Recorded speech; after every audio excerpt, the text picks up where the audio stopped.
नमस्कार। क्यों रे राघव, बहू को कब लाएगा?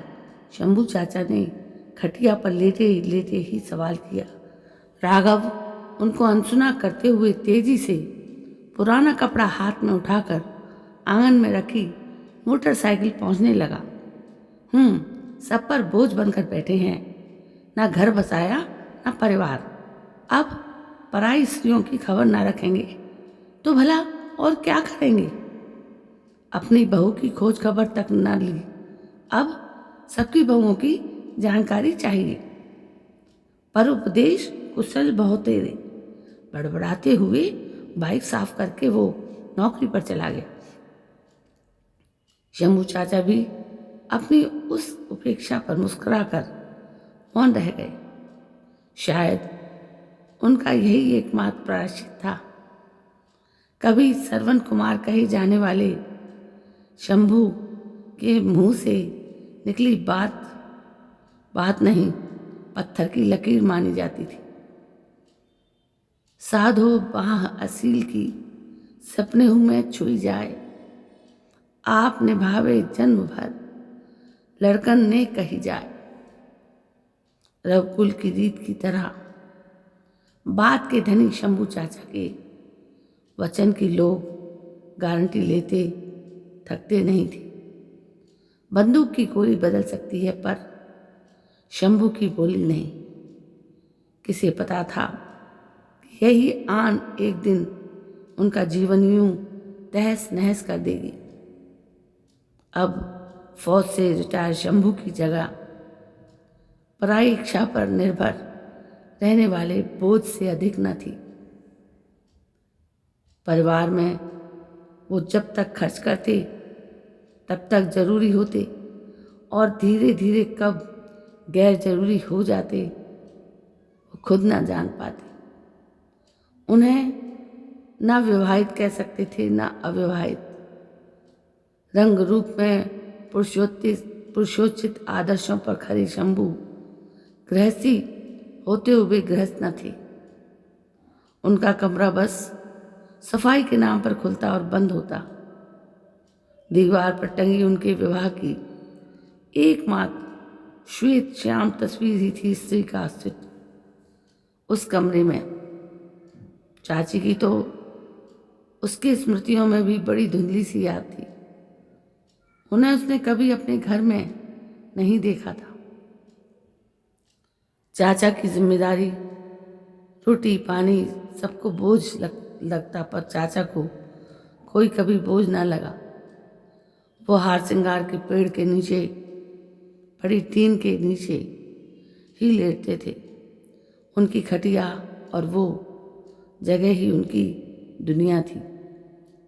जमीन पर पड़े फूल और चाचा में कभी कभी उसे बड़ा साम्य लगता। अघोरी थे, पूरे गृहस्थ होकर भी सन्यासी।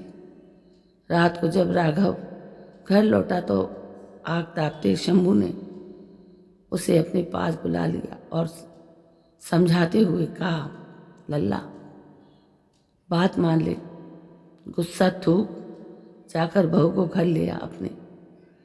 राघव ने गुस्से से दांत पीसते हुए कहा, भुगत तो रहा हूं आपकी बात मानकर। अगर उस दिन मंडप से उठ जाता तो आज ठाठ से दूजा ब्याह कर चैन से जी पाता। फिर व्यंग से बोला, समझा भी कौन रहा है मुझे, आप जिसका घर द्वार कभी बसा ही नहीं। सही चोट किए हो भतीजे। लोह पुरुष माने जाने वाले शंभू चाचा आज सिर झुकाए, आंखें आंसुओं से सजाए बैठे थे। ऊँका है कि हम नहीं चाहते हैं कि इस आंगन में एक दूसरा शंभू और बने। अगर तुम्हें किसी की अधब्याही लड़की छोड़ना पौरुष लग रहा था तो न मानते हमारी बात। कौन सा हमने दुनारी लगा दिए थे तुम्हारी कनपटी पर? कहते कहते फौलाद से शंभू काका उस पल में भीतर और बाहर दोनों ओर से मोमबत्ती से पिघलने लगे। राघव अपने जीवन में पहली बार उनका यह रूप देखकर पसीज उठा। उन्हें सीने से लगाते हुए बोला, बुरा मत मानो चाचा, मेरा आपका दिल दुखाने का मन न था। 6 फुटा फौजी जिसने दुश्मन की गोली से खौफ न खाया हो, वो बोली से दहल गया। रघुआ, मुझे भी तेरी चाची बड़ी प्यारी थी, पर उसमें बड़ी ऐंठ थी और मुझमें अपनी बात की टेक थी।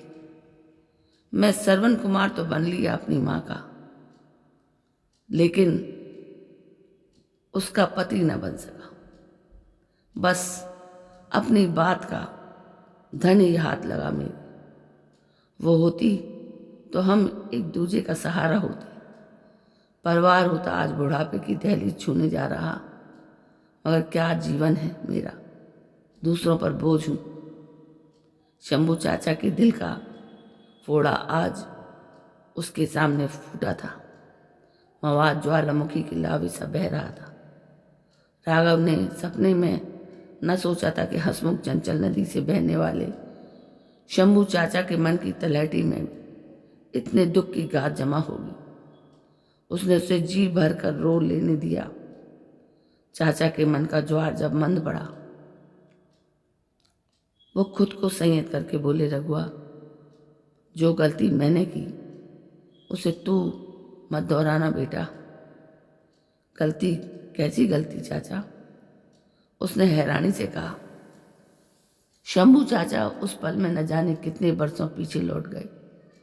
शून्य में देखते हुए बोले, मैं अपने विवाहित जीवन की रत्ती रत्ती बात अपनी माँ को बताया करता था।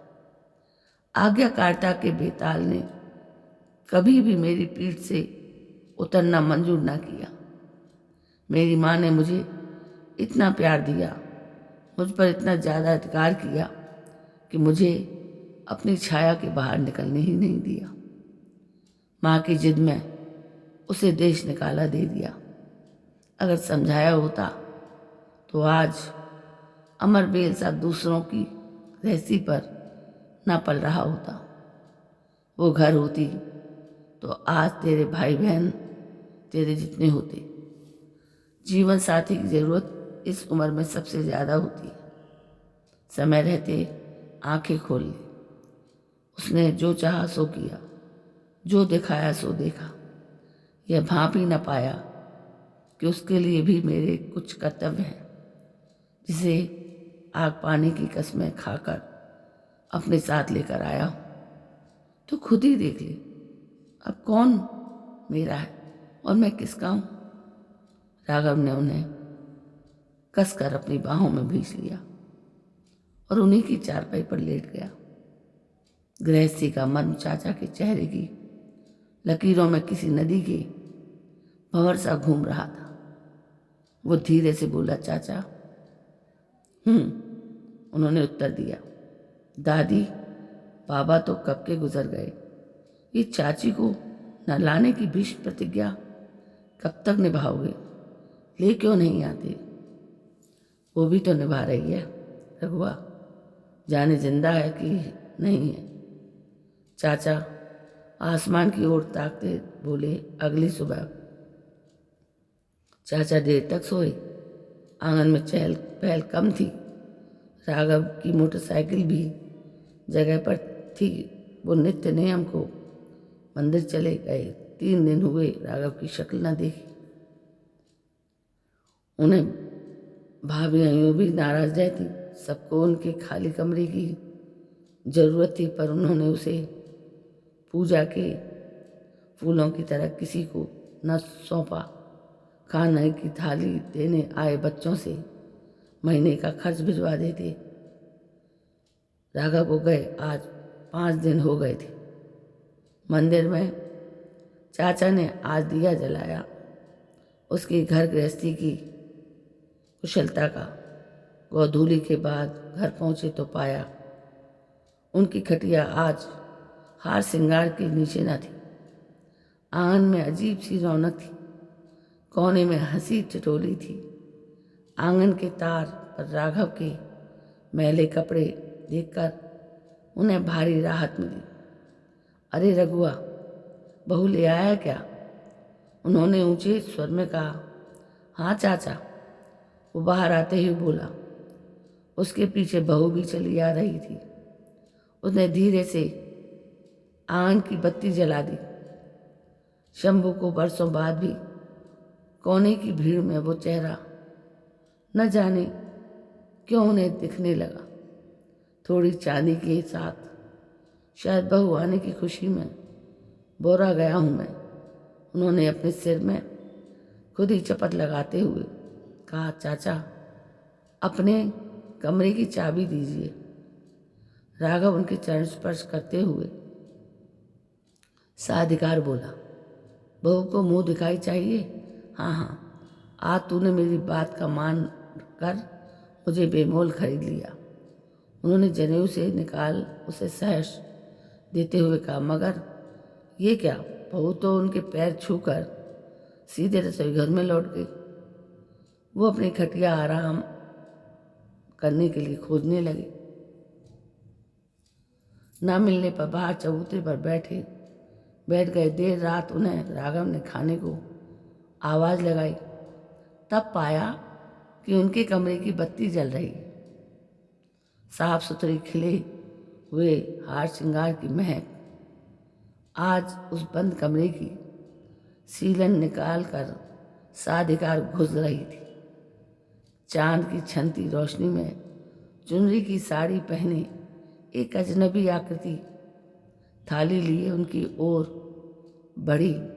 वो घबराकर कमरे की ओर उल्टे पैर लौट पड़े। कमरे में बल्ब की रोशनी में पाया कि यह आकृति राघव की बहू नहीं, उसकी सहधर्मिणी ब्रजेश कुमारी की थी। बरसों बाद इस तरह सामना होने पर वो मौन रहे। आंसू दोनों ओर थे। उम्र के निशानों पर विरह के प्रतीक स्पष्ट थे। खाइए ना। वो साधिकार आवाज़ सुनकर वर्तमान में लौटे। आंगन में हाथ धोते हुए उन्होंने जोर से आवाज़ लगाई, रघुआ क्या है यार?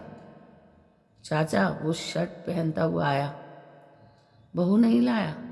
लाया हूँ ना चाचा, आपकी भी और अपनी दादी की भी। उस दिन उसकी बातें और आपकी सुनी आँखों ने मुझे विरह की बड़ी विकृत तस्वीर दिखाई। मैंने कसम खाई कि दुल्हन के साथ चाची की भी वापसी होगी। आपकी हालत की जिम्मेदार वो प्रतिज्ञा है। आप मुझ में खुद को देख रहे थे, तो क्या मैं आप में खुद को नहीं देख सकता? पापा की आंखों में आंखें डालकर इतिहास नहीं दोहराया जाएगा, कहकर ससुराल निकल गया था। उस दिन पता तो मालूम था चाची दुल्हन के साथ मुझे देखकर पहले तो पहचान ही नहीं पाई। जब लिपटकर रोई तो हमने वचन ले लिया साथ चलने का।